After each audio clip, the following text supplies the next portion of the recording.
Hello and welcome to Alcove Spring Park. My name's Don Musil. This is Dwayne Isles. Dwayne and I are trustees of the historical park area here. Here to visit a little bit about the origin of the park and how it became a park. A Rotary program that I gave back in 1992 kind of kicked things off a little bit, and I played a pretty small part after that.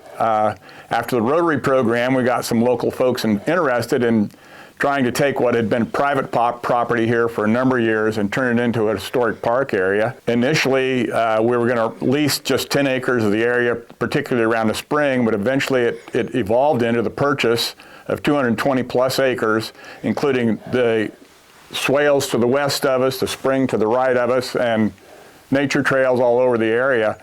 And since then, we've formed the Alcove Spring Historic Trust, and we had the Friends of Alcove Spring, whose purpose has been to preserve and to protect the park for future use. Well, when we started, we didn't know what to do with it, so we eventually got the help of the Kansas Historical Society.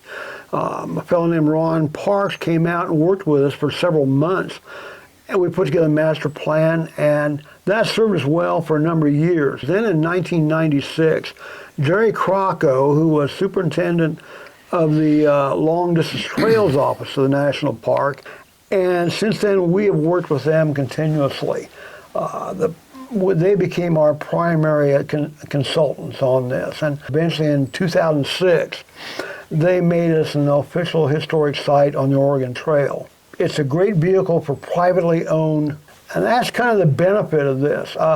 The Park Service would have difficulty maintaining a park like this, where private enterprise, volunteer workers can do something that can't be done any other way. There isn't a cent of tax dollars that ever went into any of this, except possibly some grants and National Park Service signs. You'll notice that we have the National Park Service logo everywhere we are. Everything is just volunteer. That's the big thing. Well, the National Park Service considered this such a significant site because it's just the way the immigrants saw it. And so we have tried to do nothing that was not absolutely essential for interpretation. The whole thing's about preserving this site and keep it for the rest of the generation. This place is just really special. For years, people have been trying to open it up, to buy it, but starting with John Ellenbecker back in the 1930s, when he had an option to buy it but couldn't raise the money. The lady who owned this site, Stella Hammett, she loved the place. She understood the significance of the site historically. And she became close friends with Greg Francois, who made the thing a lot more public, and so more people learned about how important this place is. And so now, to do that, volunteers have done every You bit might of the wonder work what's so out important here. about Alcove Spring and the Oregon Trail. As part of the manifest destiny of this country that moved the mass migration of 200, 300,000 people west to the northwest coast and the California area, which is the reason we have the United States of America's boundaries the way they were. Their whole purpose was to expand the country west, and they did that by developing the trail across the old trapper trails through this area into Kansas and on farther west. This was one of the early stops that travelers would come through. They wanted to kick off. They tried to kick off in the early spring when things were starting to get green. As they came west, they'd take maybe 8 or 10 days or something like that out of Independence. But when they came through, they were looking for the green grass. Alco was a perfect camping place for them, this area here, and one of the main things was this was their last big river crossing for some time. They'd cross down below us here.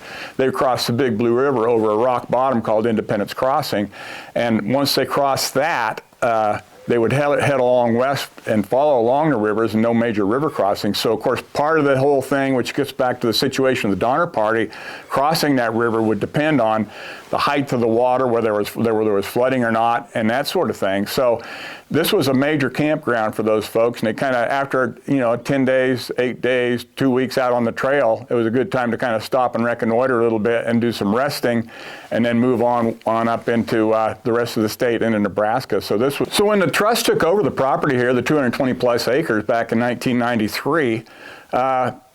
Much of the terrain had never been cultivated. Most of it had never been cultivated. So that's why we have wagon swales still present in a couple of areas here. And since we decided, as part of our early mission statement, we were mainly wanted to be historical preservation, so this site would be here for generations to come to see what it was like when the early settlers came here.